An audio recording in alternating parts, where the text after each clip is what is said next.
Hey guys, so it's been really trending here lately. The whole Fergie performs national anthem thing and the whole outlash against her. And I just have some things to say about that as a educator and as a musician, because there's really let's talk about it. Let's talk about it. So first, there's really two sides to this issue. The first side is the fact that it's the national anthem. It needs to be sang and respected, in a sense, from the traditions of our country, and respected in the country's, in the light of the country and the people who fought and died, and the reason why we have freedoms, and the words need to be respected in a certain way. And so that's one way to think about this issue, is that she didn't respect the certain conveniences that the national anthem is usually sang with. The second way to think about it, though, is that she actually did. She sang the national anthem in a way that actually represents the United States. Let's talk about that. That sounds very controversial, right? Well, I'm one to go against the grain. You know me. Why can I say that she sang it in a way that actually represents the United States? Well, because if you think about it, first off, there's actually a lot of things I have to say about this. I've listened to this a couple of times, and I think it's very interesting. So the first thing that she did was she interpreted it. Interpretation in music is very important. And so it can be bad interpretation, it can be good interpretation. Nevertheless, it's still interpretation. You cannot disagree with that. That's a truth. She interpreted the national anthem. And you can say, it's supposed to be respected in tradition and it's not supposed to be interpreted. That's the whole point. But at the same time, everyone interprets something when they do a cover of it to a certain degree. There is no exact thing. That's art. Every single time a person sings a song, they are actually interpreting that song, whether they sing all the notes 100% correctly or not. Let me explain even more. She didn't sing it with the conveniences in the genre or even the tone. See, that's the biggest thing that we normally hear the national anthem in. We normally hear the national anthem, its tone, and the vowels that are sang within the national anthem in more of a sweet. It normally has a vibrato. It normally has a dramatic kind of, but it doesn't come really from the deeper side of things. It doesn't come from the darker side of tone. See, as a guitarist or anyone who worries about tone, vocalists, guitarists, bassists, people that worry about their tone, pianists don't have to worry about tone. Pianists play a note and then that tone's already set from the instrument. There's lots of instruments that have to worry about tone, and voice is definitely one that has to think about tone.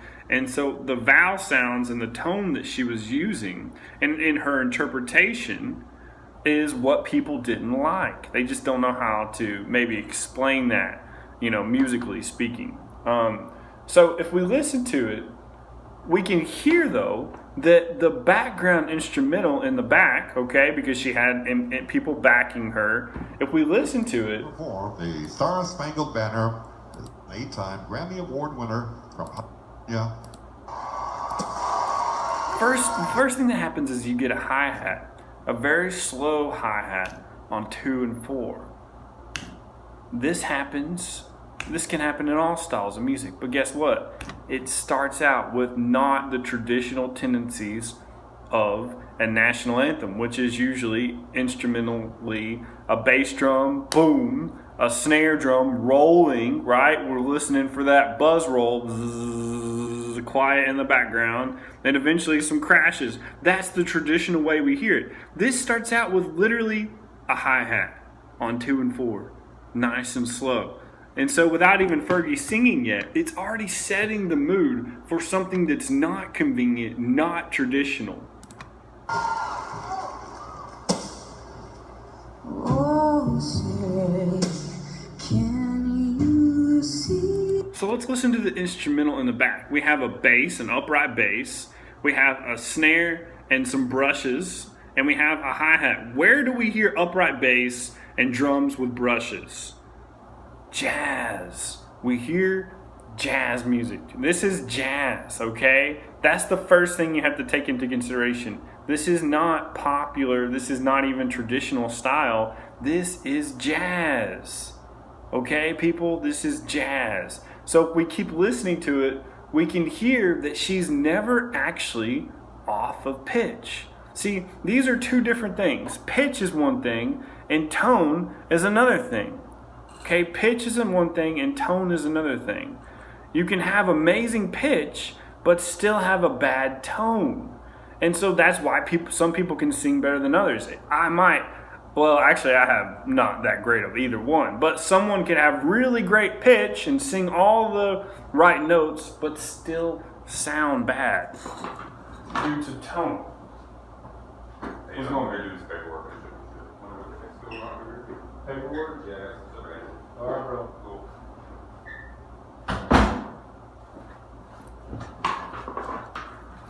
So pitch and tone are two completely different things. Pitch is how notes sound within our natural flat sharp register. So, and then the tone of that is how it actually sounds. You can have a darker tone, you can have a brighter tone, and you can have anything in between. And I'm not an expert on this sort of thing, but I do know when I'm hearing she's got good pitch, which people are saying she's off key. She's not. She's really not off key. Her tone reflects that of jazz, okay? And now, do I really like it that much? No, but I'm just explaining that it's not really her, By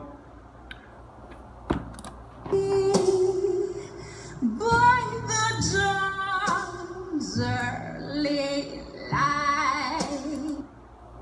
So this is artist interpretation. That's all this is.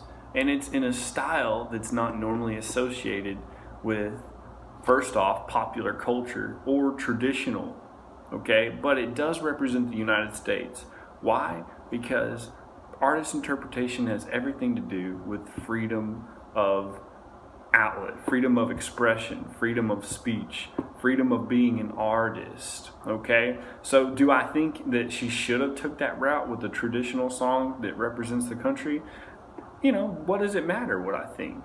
I think it sounded okay. I don't think it deserved all this backlash because her pitch was actually pretty good. Her tone was weird, okay? Let's get to the bottom. Let's get to the point here. Her tone was the thing that people didn't like. But the fact of the matter is, it wasn't bad. It wasn't bad. It was different. It was an artist's interpretation, okay, of something traditional that we hear every single day. It's kind of like if you were to sing Happy Birthday, but sing it in a different style. That doesn't make the song bad. It just makes it different. Don't be scared of different, right? People, that's what creativeness and different, being creative and different, those are the things that I think represent the United States more than, I enjoyed it more than someone who gets up there and embellishes every damn end of the phrase, which you normally hear the national anthem done in. So that's really all I have to say. She took a choice, and the whole band did it as well. It wasn't just her. The whole band, it was a very jazzy type interpretation, arrangement of our national anthem. It wasn't bad. It was different. It was an artist's interpretation of freedom of expression, which is so important to our culture and to our United States of America. That's all I have to say. So, let's catch you on the next one.